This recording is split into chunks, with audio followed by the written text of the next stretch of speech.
Hi, welcome to Easy Academy channel. Today we are going to look into 1.2 classification of business. Topics covered under this session are economic sectors in terms of primary, secondary and tertiary sectors, classify business enterprises between private sector and public sector in a mixed economy. Now let's take a look at the classification of business according to the economic sectors such as primary, secondary and tertiary sectors. Primary sectors refer to business in the extraction of raw materials from the earth, and often they are labor-intensive. Secondary sectors basically involve business that is processing raw materials into manufactured goods, and they are often capital-intensive. Example of business in secondary sector will be food manufacturer.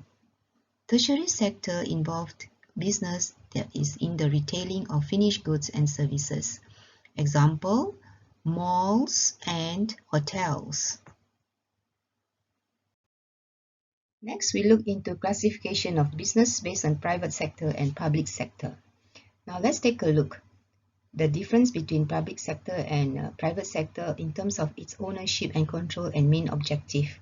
For private sector, its control and ownership belongs to private individuals and firms.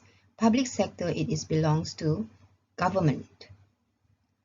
Whereas for the objective, private sector, their main objective is to maximize profit making. Public sector is not profit making oriented, but they are more into provide essential and beneficial services to the nation, even it is not profitable. Okay, now let's take a look at the advantages of private sector. First, efficient production. This refers to maximum productivity with minimum wasted effort or expenses. Next, innovate new products such as robotic vacuum and production methods such as just-in-time or JIT method used by Japanese firm like Toyota. In JIT production, material will only be acquired when there is an order. This will help the business to avoid having a very high inventory cost. Third, competitive, resulted in lower prices and improved quality in products and services. Quick response to changes in consumer wants and wide variety of goods and services being offered, to satisfy consumer wants. Okay, now let's move on to disadvantages of private sector. First, reduce employment. This is to cut costs to maintain its profit. Second, less likely to focus on benefit to society as this can increase the cost of their business. Thirdly, high prices for essential services such as healthcare and education because people are likely to pay for these services even though it is expensive. Now let us shift our focus to public sector and look into their benefits and disadvantages. First, look into benefits first.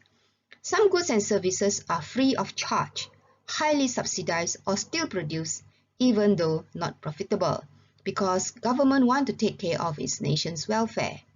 The funding for government expenses come from taxes. Services provided by public sector are public transport, healthcare, education, electricity and water supply, and defense. Other than that, the benefits of public sector is it creates job opportunities for the people in the country.